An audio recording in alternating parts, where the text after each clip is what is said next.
point right now where it's like women are wondering like where the real men at?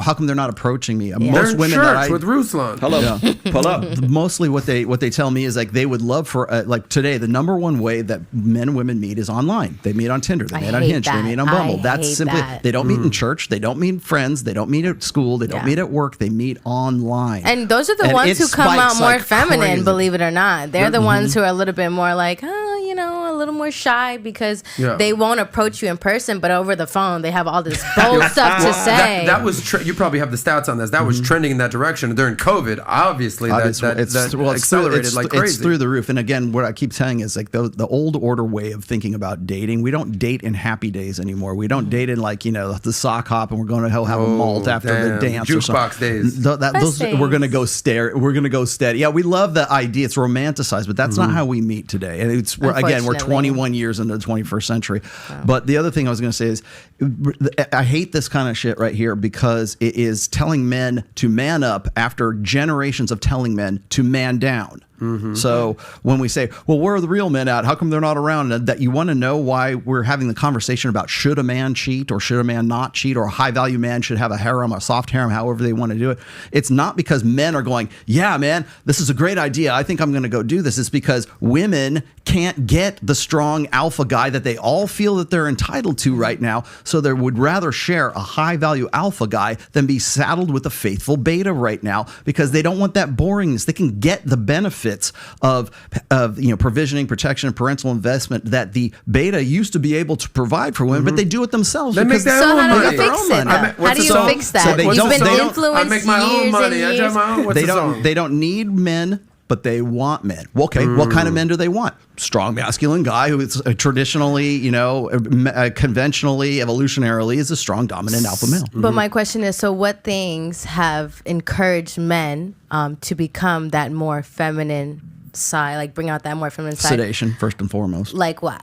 Well, pornography is that's the easiest one. You think watching porn makes a man more feminine? Absolutely, because it sedates them. They have no reason. There's no incentive to do anything. You want to know why guys are listless and rudderless? Primarily, it's because we have industrialized our forms of sedation. Whether that's porn, whether that's video games, whether that's legalizing marijuana, whatever keeps you in bed and not getting out of bed to actually go do something. Like I can be.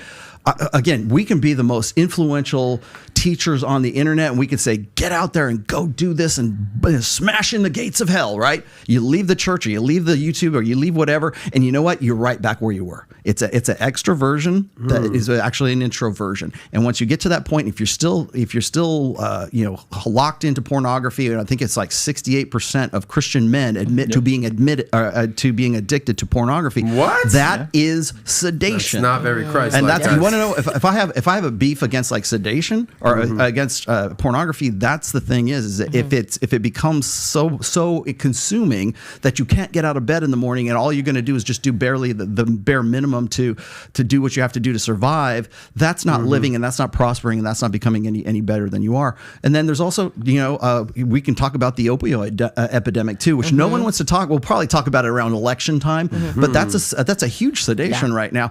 We legalized marijuana. That's a huge sedation, and people are going to come at me and go, "I smoke weed. And I'm still no, you're not. Not as much as you would be if you didn't smoke weed. That's true. But alcoholism. Name the sedate food. So what would your advice be, or what stop would you, sedating yourself? Yeah. Well, how would you reverse that? Well, what would you think? Before you answer this, let me just what you're saying makes complete sense because a man used to have to get out of the house and hunt. Yes. I'm talking just historically, and then even and before the internet age. Now, pop a pill, smoke some pot, order some DoorDash, jerk off on your phone. Why do I even need to get out of bed anymore? That's essentially what you're saying. You're sedated. Well, the other thing is like when we talk about the 80-20 rule, and let me clarify this. 100% of women want to get with the top 20% of guys. The 80% that they don't want to get, that they say are unattractive, those are the guys we're talking about right now. Those guys who are like, oh, I don't have a chance. I'm nihilistic, hopeless, black pill doomer. Woe is me. That 80 percentile right there is always been there, and it's always going to be there. So is it the feminization of men, or is it like just the demasculization of men? I think the 20th century ease with which we can indulge in our pleasures, whether that's food, whether that's booze, whatever your sedation, your of choice happens to be, whatever that is what is preventing, I would say, most people from actually benefiting and becoming maximizing their potential. And is it only going to get worse in the metaverse? Absolutely. Definitely. Yeah. Don't plug yourself in. Yeah. I want to turn it over to you, Ruslan, but you were an athlete. You get out of the house. You work on yourself. You go to church. You're not sitting home and playing video games. You've been very vocal about that. What's your prescription?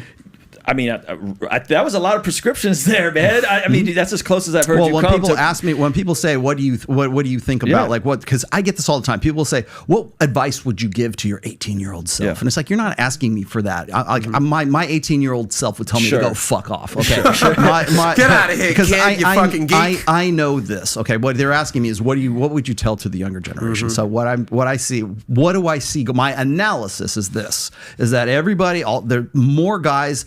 We just talked about the Lost Boys generation. More men in this generation, particularly the last half of the millennials and maybe all of Generation Z, are the first generations that have been raised on social media. The first generations that have had you were talking about PlayStation was a big deal in the 90s. Well, imagine you were born in year 2000. You're 22 years old right now, and you've never known a world without a cell phone, without the internet, without social media, without being able to do this. By the way, this is the only time in history we could actually do this.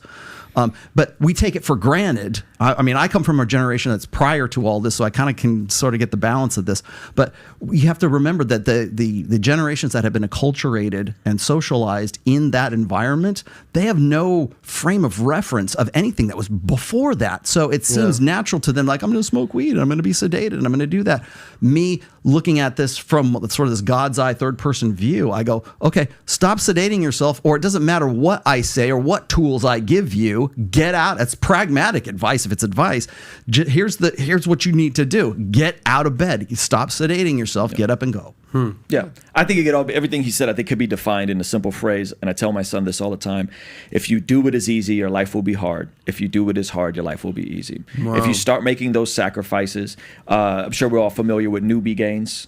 Right? No. If you're in your late teens, early 20s, you've never strength trained before, and you hit perfect macros and perfect strength training for 6 months, you could put on 20 pounds of muscle really quick. They're called newbie gains. So the earlier you start, the faster you could put it on, and the more likely you are to sustain it. This is, you see the guy in his 20s that eats like crap, mid-20s. It's because he got yoked when he was 18, 19, testosterone levels higher. All of these different things impact you. And I think many things in life work that way.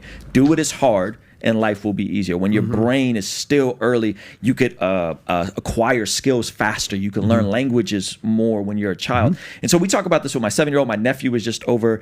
I have a 17-year-old nephew who came over, teaching him video editing. We're teaching him strength training. We're going to the gym sometimes 2 a days. He needs mentors. He needs mentors. He needs men to pour into him. And so that a majority of my time in church has been doing that. We used to run a Monday night men's group. Men would show up, and we'd be like, dude, what's your goals? I want to lose weight. Get your butt on a scale. How's your eating been? We'd make men weigh in. Accountability. And so I think these are the sorts of things where I think are so necessary and there's so much information. There's so much access to information that if you could just point to people and just say, hey man, this would be a time to start working on your physique. This would be a time to start working on your scarce skills. And this would be a time to start working on your relationships, your network, your soft skills. If you do those 3 things earlier on in life, and I meet guys through my YouTube comment section that I become friends with, that we do business with. You're very good about that, by the way. We met through Instagram DMs, right? Like the world is so much smaller that you can meet people everywhere. And so I think if I had to break it down, those would be the 3 things, man. And I should also point out that like there are bright and shining hopes that I have in this generation. Like when I'm working with like Kevin Savo and the Savo brothers, they're Generation Z. But they're on their game. They're not sedating themselves. They're out there actually hustling their ass off. So there are brief little spots where I see someone from that generation. I go, that kind of gives me. Yeah, I gotta tell you, I've been very impressed with the few early 20 somethings that either work here. The guys I know are rock stars. Everyone I know in their early 20s is a rock star. There's a lot of it that's like it's easy to shit on the younger generation, but. The bar has been set so low, it's almost impossible not to at least raise yourself above the bar. I have a quick question. Do you think the rise of like, you know, people being more openly gay and that being more supportive, do you think that also is a cause of feminization of men? Do you think that's a can big of worms? I do. I do. Yes, Yeah. absolutely. Gotcha. And especially, it's not enough to be gay. That doesn't make you special anymore. You have to be trans. You have to be something else. You've got to be something more. Everybody You wants can't to feel just special. be LGBT. You got to have some Q's and H's you and want to know. C's You and want pluses and minuses. You want to gotta know have it why all. there's 71 different genders? That's 71 different flavors of special that I can be. It's like Baskin Robbins times 2. Let's talk to the ladies right now for a second. By the way, it's we got about 20 minutes I got one more question. Quote for Rolo. Okay. Let's talk to the women out there because we just gave you some game, gave you some advice for the young men out there. Get off your ass, have some purpose. Stop watching figure porn. out your identity. Stop, watching porn online. Let's talk to the women out there. Okay. From your perspectives, let's go with you first. What is the biggest challenge that women are facing these days? What's the biggest problem that you're seeing in the not manosphere, women's sphere? Is that, if that's a term? Is that even a thing? You want to start with? Go. I think women have immense pressure from every side pulling on them. I think they have the expectation to be highly educated, to be highly independent from men, to Rolo's point, to be hot, to be friendly, to prioritize their family. All of these different things, and I think it's a lot of different things that are pulling on women. They did a study. They found out that 56% of working women who have kids 18 and under would have preferred to stay home had been given the option. Right? Say those numbers again. 56% of working women with kids 18 more and than under half of women would have preferred to stay home if given the option. So I think there's something to women that, like, man, and Jordan Peterson made the point of the biggest fall off in terms of women leaving is in executive law. When you start getting to higher levels of law, women check out because if I'm married to a lawyer, which most lawyers are married to other lawyers, $200K a year versus $300, $500K, the lifestyle change isn't that much different. They don't go to college to find a husband anymore. They get a law degree to find a husband now. So they exit out of that field. So I think there's so many different pressures on women to figure these things out. And I think some education is good. I think it's good to be educated. I think it's good to have some skills. But I think if your entire mentality is like, I'm going to be this bad, independent chick that's going to run everything, most men don't want that from most women. Most men want a wife that's flexible. Most men want a wife that will let them lead. Most men want a wife that's fit, healthy, and that is okay with. And again, there's outliers. There's outliers situations. There's entrepreneurial women that are incredible and they're crushing it. And there's outliers, but most men also probably would want the woman to raise the kids and stay home with the kids. And we've done that. My wife came home 2014, right when we had our first kid. And she's been home ever since. She works from home. She does some stuff. She does all of our accounting. But I think that's still a very healthy model. And they've done the studies. I told you this, the family with 2 incomes nets less than the family with 1 breadwinner, which again goes back to financial independence. If as a man you can provide, I think you position yourself to be in a much more happy marriage, stable marriage, joyful marriage. And so I think there's a lot of pressure, man. And I would just say, who are you pulling from and who do you want to be? Same point. Well, Rolo, you talk about this all the time, that men don't really care what women make because they don't share their money with men. No, well, the number one precipitator of divorce is when a couple is making the same amount of money and the woman gets like a raise in pay. She gets a promotion at work, or she is boosted into a status and also makes more money than the guy does. That's that in a marriage, you're the saying. number one precipitator of divorce. Are single or working women doomed for a lifetime of sadness because they're chasing the money? Yes, Really? you are. Yes, you are doomed. Period. You're doomed to a lifetime. Statistically speaking, Morgan, not me. Would you say career working women or just working women? What's the difference? Right? Well, career working women is that it's the difference between a careerist and a job. Exactly. Career is like, this is my priority. A man will come later. Kids will come later. A girl working, she's like, I got to pay my bills. Yeah, there's a difference between a job and a career for women. Exactly. And the other, I should also add this, is that like we have sold, and I agree with you here, it's like we have sold women a bill of goods really since the sexual revolution, that you can have it all, baby, right? You don't need a man. You might want a man, but you don't even need a man to reproduce. Go down to the sperm bank, go down to the fertility clinic. You can have you don't even have to do that now. You can go on Facebook and find a sperm donor if you want to. Literally can do that. But so we have essentially, you want to talk about like making things convenient for women in that sense. We have said we made men superfluous right now, whether you're a father or whatever, until it's like Father's Day and it's like, do better, dad, kind of thing. But we've made guys superfluous in the sense that like women don't see any point of getting with a guy who is either going to be an abuser, he's going to be a doofus like Homer Simpson, he's going to be incompetent. Yeah, we teach women that men are untrustworthy, that you can't depend on them for security. The number one thing, and this happened with you and but they Allie, are if they cheat. You just did what I was just about to say. Hold that thought. Just what I was about to say. Quick poll, put this up there for our gentlemen out there.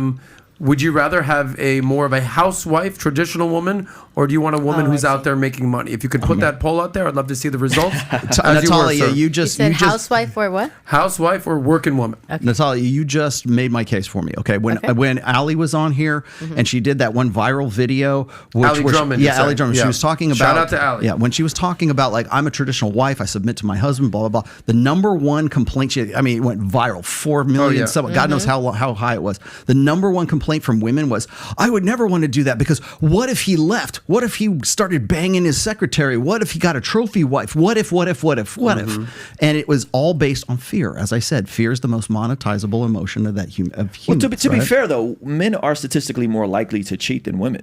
Yes, true. But the thing is we've terrorized generations of women with the idea that if you don't have a career, if you don't have this will happen to you. And what happens is that fear is based on what's called the apex fallacy. What's the alternative, though? Like you're against no-fault divorce laws, and you're against alimony. You're against a man marrying a woman. Alimony, by the way, is a law that is a holdover. It's a vestige from the 1930s, from the Depression era. Sure. Just so we know. I don't know how that's relevant, but what I'm saying is if we have men who are leaving women. My dad left my mom. We were on welfare. I know we talk about the welfare state like it's this sexy thing. It was $650 a month. Yeah, real sexy. $650 a month. Our rent was $450 a month. I remember that as a child. As a kid, you're saying. As a kid. We'd go without food. And my dad didn't pay a whole lot of child support. I think it was like $90 a month when he did pay. And again, props to my dad. I love my dad now. We're good. And I got to see some of his perspective on the other end. But what about like when men are hypergamous? What about when men abandon women? Because I've seen that. That is the only narrative you hear. That is absolutely the only narrative you hear is the deadbeat dad. Like, for instance, like we in fact, especially every Father's Day, it's not Father's Day anymore. It's Special Persons Day right now. Which that's nonsense. But you can get this in every church sermon. If you look at the difference between Mother's Day sermons and Father's Day sermons, Mother's Day is you're doing great, girl. We love you so much. You're doing the job of 10 men, and you don't need no man. You're just as good a father as you are as a mother. When Father's Day rolls around, the sermon is do better. Do better because you're not living up to your expectations, and it's constantly like that. But isn't that a more masculine way to like get men to react? That's why they're not in the church right now. What would you tell a Natalia, or you said you have a 24-year-old daughter, the young women out there that are listening, what would your advice be for them? As far as like working, you made the distinction between having a job. Your daughter's a PhD student. No, she's got a master's. She's got a master's. But I mean, and she's getting married right now. The difference between a career and a job and advice for women. Well, so my point is this: is like I don't have a problem. Like people say, we talked about this on Jedediah again. We were talking about the repeal the 19th. And should we take away women's right to vote? I don't believe that we should. I think that women. That's a thing now. Well, it's been that way for a long. Dude, repeal the women's. Welcome to the MGTOW. Who's advocating for that? Doom pill, black pill, MGTOWs are advocating. So here's my point. I always think, okay, number one, that's untenable. Like that's never going to happen, period, because women are the largest voting bloc in the United States. Now, but beyond that point is, should women have the right to vote, right? Should they be the ones that are making decisions politically? You can talk about, what is a vote and what is not a vote as far as like, understanding electoral process. But the thing is this, is that I'm not against women participating in the government. I'm not interested. I don't care like what, as far as access to opportunity. I hope my daughter has equal access to opportunity that she wants. However, and I have told her this, is that you are also responsible for the results of your decisions. Because right now, up to this point, really since the sexual revolution, women have wanted to live with the benefits of old order privileges of being a woman with new order privileges of also having been being a woman. So you have all of these. You have this decision to go and marry who you want to, But guess what? That might have been the wrong choice for you, or abortion for that matter as well. It's like you had sex with this guy, and now that you have the baby, and it's not his decision to abort the baby. It's your decision. It's not about what happened before that. It's about you get to decide whether that child lives or dies. That right there is a result of this idea that we can forgive women of their absolve them of the bad decisions, so that they have a fail-safe in many different ways. Abortion happens to be a fail-safe, but it's also it's not that I don't think women should have choice. They need to own the results and the consequences of those choices. And right now, we don't do that. There's a separate standard of justice for women that is apart from men.